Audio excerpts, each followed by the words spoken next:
하나님 아버지 감사합니다.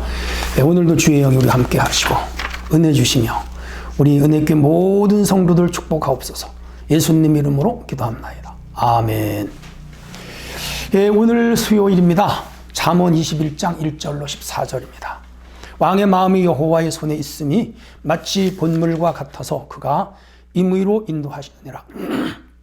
사람의 행위가 자기 보기에는 모두 정직하여도 여호와는 마음을 감찰하시느니라.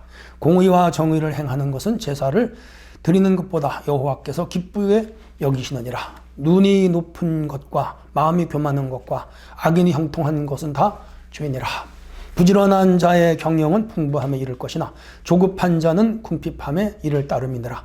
속이는 말로 재물을 모으는 것은 죽음을 구하는 것이라. 곧 불려다니는 안개니라. 악인의 강포는 자기를 소멸하나니 이는 정의를 행하기 싫어함이니라. 죄를 크게 범한 자의 길은 심히 구부러지고 깨끗한 자의 길은 고도니라. 다투는 여인과 함께 큰 집에서 사는 것보다 움막에서 사는 것이 나으니라. 악인의 마음은 남의 재앙을 원하나니 그 이웃도 그 앞에서 은혜를 입지 못하느니라. 거만한 자가 벌을 받으면 어리석은 자도 지혜를 얻겠고 지혜로운 자가 교훈을 받으면 지식이 더하리라. 의로우신 자는 악인의 집을 감찰하시고 악인을 환란에 던지시느니라. 귀를 막고 가난한 자가 부르짖는 소리를 듣지 아니하면 자기가 부르짖을 때에도 들을 자가 없으리라. 은밀한 선물은 노를 쉬게 하고 품 안의 뇌물은 맹렬한 분을 그치게 하느니라. 아멘. 네, 오늘 잠언 21장입니다. 이제 한 열흘 정도 가면 이제 잠언도 다 끝납니다. 근데 한 장 한 장, 한 절 한 절이 주옥 같고 보석 같고 구슬 같고 참 귀한 말씀이죠. 오늘도 이제 반복되는 내용들이 많이 있습니다. 잠언의 특징인데, 왜냐하면 그것이 우리 인생에 중요하기 때문에 계속 반복하여 학습을 시키는 그런 형태로 잠언서가 기록되어 있습니다. 자, 중요한 구절만 좀 따서 살펴보도록 합니다. 왕의 마음이 여호와의 손에 있으며 마치 본물과 같아서 그가 임의로 인도하느니라. 고대 군주 시대 혹은 그 봉건 시대, 전제주의 시대, 왕정 시대 이렇게 말하는데, 고대 시대의 왕은 곧 하나님이었죠. 절대 군주였고요. 감히 그 왕의 말을 어기거나 명령을 거스르는 자는 살아남지가 못했죠. 이제 이 인류가 정치적으로 진화되어가는 과정에 왕정 시대가 상당히 오랫동안 지배했고요. 아직 지구상에는 왕정 국가들이 몇 개 있죠. 왕은 절대 권력자입니다.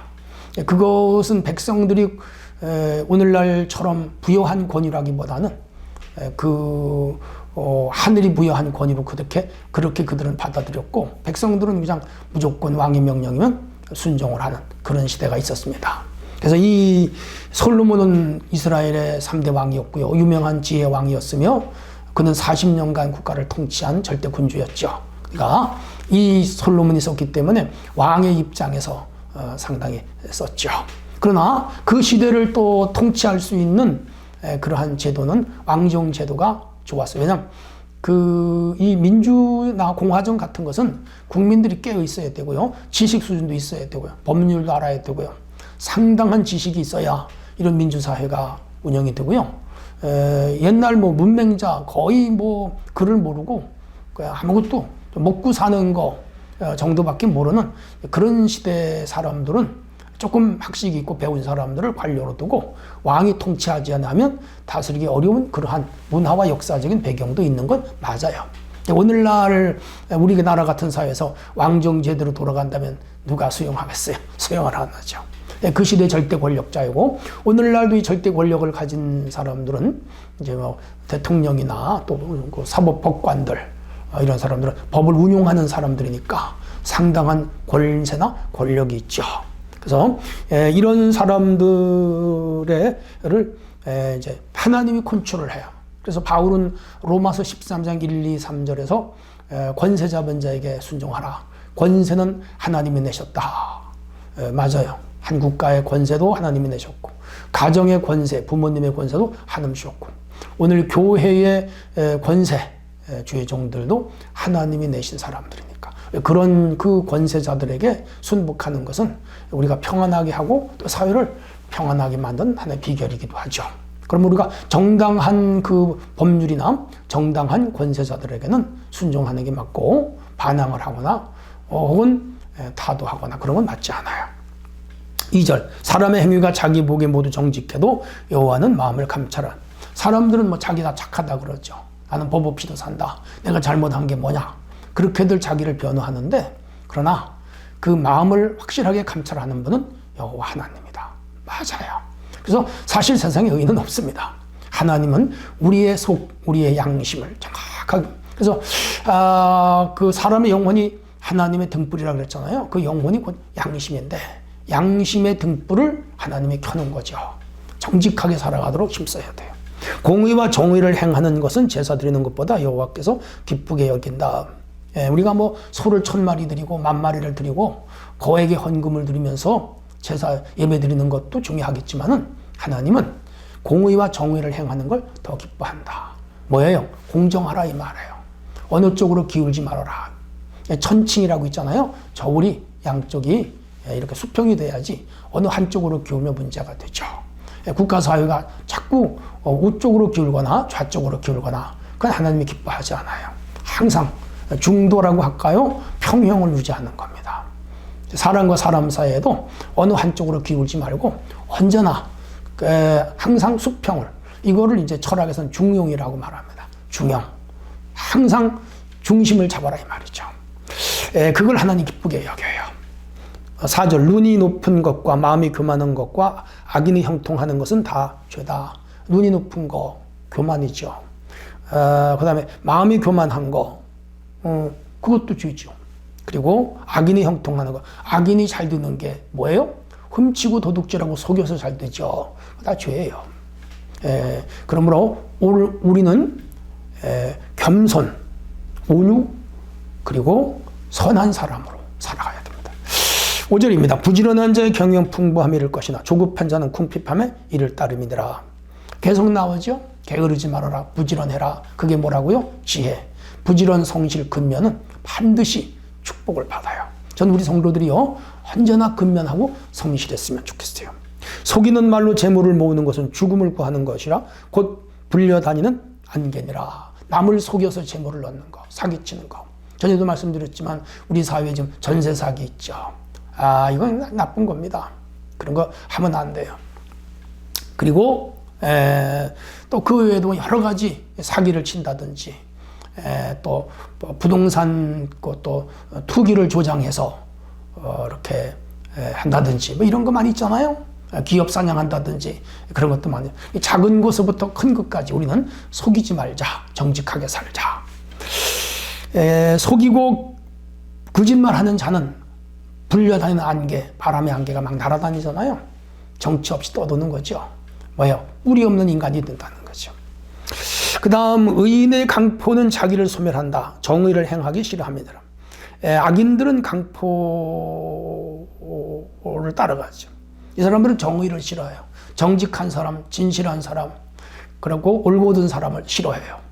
그래서 이런 사람들이 교회를 싫어하죠. 왜? 교회는 정직하게 살아라, 도둑질하지 말아라, 거짓말하지 말아라, 사기치지 말아라. 그런 거 하니까 그런 거 하면서 사는 사람들은 교회가 거북하죠. 안 오는 거예요. 그러니까 그런 사람들은 어디로 가? 지옥 가는 거죠. 죄를 크게 범한 자의 길은 심히 구부러지고 깨끗한 자의 길은 고드니라. 그렇죠. 죄를 크게 범한 자들은 그 인생길 다 구부러지고요. 또 험하게 살아요. 아주 고통을 많이 당하면서 삽니다. 감옥에도 가야 되고 또 뭐 재판도 받아야 되고 사람들에게 욕도 먹어야 되고 뭐 골치 아프죠. 왜 그렇게 살아요? 정직하게 살아야죠. 다투는 여인과 큰 집에 사는 것보다 운막에서 사는 것이 나으니라. 현모양처를 선호하죠. 이건 여자에게만 문제 있는 건 아니고요. 남자에게도 문제가 있죠. 저는 반반이라고 봐요.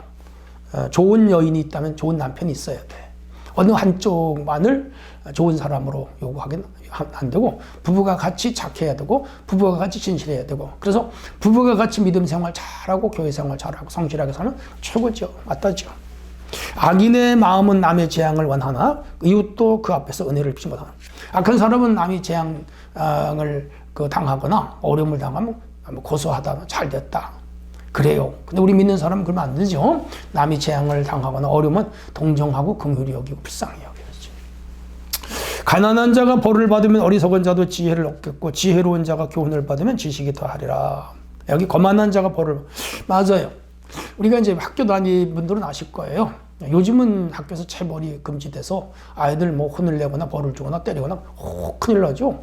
뭐 심한 말을 해도 뭐 부모가 발로 고소하고 그래서 요즘 선생님들 어렵다 그래요. 근데 저희 때는 안 그랬어요. 때리기도 하고 선생님이 회초리 때리기도 하고 뺨을 때리기도 하고 벌을 쓰기도 하고 또 손바닥을 여러 번 맞기도 하고 아니면 학교 운동장에서 이렇게 몇 바퀴 돌라고 하든지 다 체벌이 있었어요. 근데 그렇게 벌을 받는 아이들을 보면 다른 아이들이 그걸 보고 나도 잘못하면 저렇게 벌 받겠네. 교훈이 돼요. 군대도 마찬가지고요. 그래서 하나님께 징벌을 받는 걸 보면 지혜로운 사람들은 나도 징벌 받겠구나 깨닫죠. 그래서 징벌은 상당히 효과적이다. 의로우신 자는 악인의 집을 감찰하고 악인을 환란에 던진다. 악인이 잠시 잘 되는 것 같지만 하나님 반드시 환란에 던져요. 여러분 잡초는 빨리 커요. 곡식보다 무성해요. 그러나 얼마 안 가서 주인이 낫을 가지고 그 곡식을 다 베어버립니다. 그러므로 악인이 형통하는 거 절대로 부러워하지 마세요. 귀를 막고 가난한 자가 부르짖는 소리를 듣지 아니하면 너희가 부르짖을 때 들을 자가 없다. 우리가 가난한 자가 도와달라 힘들다 하고 말할 때 그를 도와주지 않으면 내가 힘들고 어려울 때 하나님께 부르짖으면 하나님이 안 도와준다는 거라. 그러니까 우리 주변에 가난하고 어려운 사람들을 두신 것은 하나님께서 우리에게 복을 주시기 위하여 그들을 두신 거예요. 여러분 좀 귀찮긴 하고 또 손해보는 것 같고 자꾸 도와달라고 그러면 번거롭고 뭐 나도 돈이 없는데 자꾸 도와달라 그러냐 그럴 수 있지만은 내가 도울 수 있는 여건에서 최대한 돕는 것은 내가 또 하나님께 기도할 때에 응답받는 비결이기도 해요. 그래서 하나님은 다 이렇게 능력 있는 자와 없는 자가 섞여 살도록 우리를 통해서 역사하신다고요. 이웃에게 긍휼과 자비를 베풀도록 하셔야 돼요. 은밀한 선물은 노를 쓰게 하고 품 안의 뇌물은 맹렬한 분을 그치게 하느니라. 이건 이제 뇌물 같은 거 이거는 법적으로 죄가 되니까 하지 말고 내 주변 사람들에게 선물이나 예물이나 이렇게 해서 서로 마음을 주고받는 그런 것은 굉장히 아름다운 미덕이라고 생각을 합니다. 자, 선과 악을 살펴보시는 의로우신 하나님 앞에서 우리가 어떻게 사는 것이 정직할까 깊이 생각하면서 오늘 하루도 살았으면 좋겠습니다. 하나님 아버지, 오늘 이런 말씀들을 마음에 담고 신실한 그리스도인으로 살게 하옵소서. 예수님의 이름으로 기도합나이다. 아멘.